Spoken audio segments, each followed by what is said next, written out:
जब संपूर्ण वैभव होते हुए भी प्रभु श्री राम का मन व्याकुल था, तब गुरु वशिष्ठ के ज्ञान ने उन्हें विषाद से बाहर निकाला।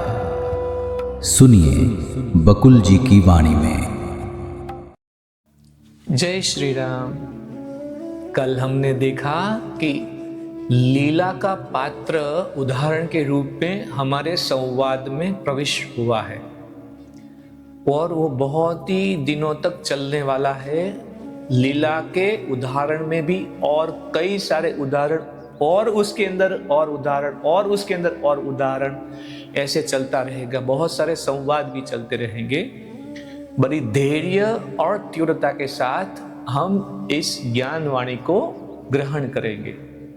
तो आज 14 फरवरी है और आप सब लोगों को बहुत सारी शुभकामनाएं। देखते हैं श्लोक। चिदाकाशं चिदाकाशं आकाशं च तृतीयकं द्रव्यां शून्यतरं विदधि चिदाकाशं वरानने। अर्थ क्या है? वशिष्ठ ने कहा, राजा पद्म और रानी लीला आदर्श जीवन व्यतीत करते थे। वे सदाचार पूर्ण ढंग से रहकर जीवन का आनंद प्राप्त करते थे। वे देवताओं की तरह सदा युवा थे। उन दोनों में एक दूसरे के प्रति सच्चा और उत्कट प्यार था। उसमें किसी प्रकार की कृत्रिमता या छलछंद नहीं था। एक दिन रानी लीला के मन में विचार उठा कि मेरा पति मुझे अपनी जान से भी अधिक प्रिय है, इसलिए कौन सा उपाय किया जाए जिससे हम सदा सदा के लिए जीवन का आनंद उठाते रहे। मेरी यह इच्छा पूर्ण हो, इसके लिए मुझे संत जन जो जो धार्मिक कृत्य करने के लिए कहेंगे उन्हें मैं करूंगी। वह संतों के पास गई। उन्होंने उससे कहा, हे रानी, धार्मिक क्रियाओं या तप या मंत्र जप और अनुशासित जीवन से तो तुम वही सब कुछ प्राप्त करने में समर्थ होगी जिसे संसार में प्राप्त करना किसी के लिए संभव होता है। मतलब वो जो हर कोई ऐसे तपस्या करके कुछ संसार में हर कोई प्राप्त कर सकता है, ऐसा ही तुम्हें मिलेगा। तो संतगण क्या कहते हैं? परंतु इस संसार में काया की अमरता प्राप्त करना संभव नहीं है। संभव है सब कुछ, लेकिन एक नहीं, क्या? अमरत्व। इस शरीर को ऐसे ही टिकाए रखना अनंत समय तक संभव नहीं है। ऐसा समझाते हैं संतगण लीला को। अपने पति से विचार विमर्श किए बिना रानी देवी सरस्वती का आराधना में तत्काल जुट गई। अब उन्होंने देवी सरस्वती की आराधना की। सरस्वती ने उसे दर्शन दिए और कहा कि जो वर चाहो मांग लो। अब हमारे उदाहरण में देवी सरस्वती प्रविष्ट हुई है। अब वो भी लगातार हमारे साथ कई दिनों तक चलेंगे, सरस्वती देवी और लीला। लीला ने प्रार्थना की, हे देवी मां, मुझे वर दो। एक तो यह कि जब मेरे पति का शरीर छूटे तो उसकी आत्मा इसी राजमहल में रहे, और दूसरे यह कि जब मैं तुम्हारी आराधना करूं तब तुम मुझे दर्शन दो। 2 वर मांगे। एक कि मेरे पति मेरे साथ हमेशा के लिए इसी जो प्रासाद है, महल है, उसमें रहे। दूसरा, जब भी मैं आपकी आराधना करूं आप मेरे साथ दर्शन देंगे। सरस्वती ने रानी को ये दोनों वर दिए और वे अदृश्य हो गई। समय बीतता चला। राजा पद्म युद्ध में आहत हुए और फिर एक दिन राजमहल में उनके प्राण पखेरु उड़ गए। रानी पर दुख का पहाड़ टूट पड़ा। वह दुख में बेसुध थी। तभी देवी सरस्वती के शब्द उसके कानों में पड़े। देवी सरस्वती ने कहा, मेरी पुत्री, पति के शव को फूलों से ढक दो, तब उसका क्षय नहीं होगा।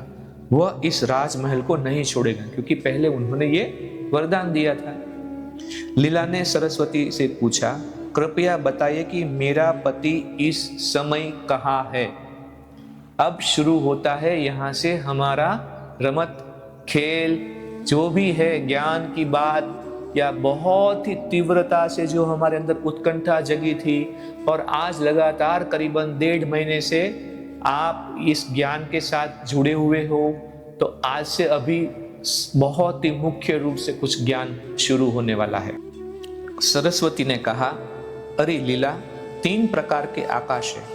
मनोवैज्ञानिक आकाश, भौतिक आकाश और चेतना का अनंत आकाश। 3 आकाश के बारे में बताया। इन तीनों में सबसे उपयुक्त चेतना का अनंत आकाश है। चेतना की इस अनंत आकाश में ध्यान एकाग्र करने पर तुम उस व्यक्ति यानी कि जैसे तुम्हारे पति को देख तथा अनुभूत कर सकोगी जिसका शरीर अनंत आकाश में विलीन हो चुका हो और जिसे भले ही तुम संसार में न देख पाती हो, उनको भी तुम उस अनंत चेतना के आकाश में अनुभूत कर पाओगे। हमारी सीमित बुद्धि जब एक बिंदु से दूसरे बिंदु पर जाती है तो उन दोनों बिंदुओं के बीच अनंत आकाश होता है। यदि तुम निर्विचार हो जाओ तो तुम्हें इन सभी में एकता की अनुभूति होती। हमारे पास एक बहुत ही अच्छा विचार आया है, बात आई है कि तुम अगर निर्विचार हो जाओगे तो तुम एक एकता की अनुभूति कर पाओगे। सामान्यतः जिसे ब्रह्मांड के अनस्तित्व का अनुभूति हो उसे ही ऐसा अनुभव प्राप्त हो सकता है। तुम मेरे अनुग्रह से ऐसा कर सकोगी। तो अब सरस्वती देवी लीला के ऊपर बहुत ही कृपा बरसा रही है और उनको बहुत सारे अनुभूति और अनुभव कराने वाली है। तो वशिष्ठ ने कहा, कहानी को आगे बढ़ाते हुए लीला ध्यान करने लगी। एकाग्रता द्वारा उसकी निर्विकल्प समाधि लगी। वह चेतना के अनंत आकाश में पहुंची। वहां उसने पुनः राजा को देखा। राजा सिंहासन पर बैठे थे और उनके अनेक मंत्री और दरबारी उनके प्रति आदर सम्मान प्रकट कर रहे थे, परंतु उन सब ने लीला को नहीं देखा। लीला हैरान थी। उसे लगा कि क्या ये सभी मर चुके हैं। फिर देवी सरस्वती की कृपा से अपने महल में लौट आई और अपने सभी अनुचरों को सोते हुए पाया। उसने उन्हें जगाया और कहा कि सभी सदस्यों को सूचित करे कि इसी समय राज दरबार में एकत्रित हो। तो आज यहाँ पे इस मणिके को विराम देते हैं, लेकिन आज एक बहुत ही सुंदर बात हमने देखी कि माता सरस जब राजा पद्म युद्ध में घायल होके मृत्यु को पामे तब लीला दुखी हो गई, क्योंकि वो तो हमेशा उनको चाहती थी और इसलिए उन्होंने तपस्या की थी। तो फिर माता सरस्वती वहाँ पे उन्होंने एक आदेश दिया कि तुम ऐसा करो, शव को फूलों से ढक दो, फिर उन शव को अंदर सड़न पैदा नहीं होगी। फिर उन्होंने 3 आकाश के बारे में बताया। उसमें सर्वश्रेष्ठ आकाश जो था वो अनंत चेतना का अनंत आकाश, और चेतना के अनंत आकाश में उन लीला को विचरने का और विहरने का एक बात बताया है। तो लीला क्या करे, क्योंकि राजा शरीर से निकले थे लेकिन उनका चेतना का अंश था, वो कहीं था। तो फिर वो वहां से गई हो और फिर पूरे जो चेतना का आकाश था उसमें वो अपने आप को, अपने राजा को, अपने सब जो भी राज दरबारी थे उनको वो देखने लगी।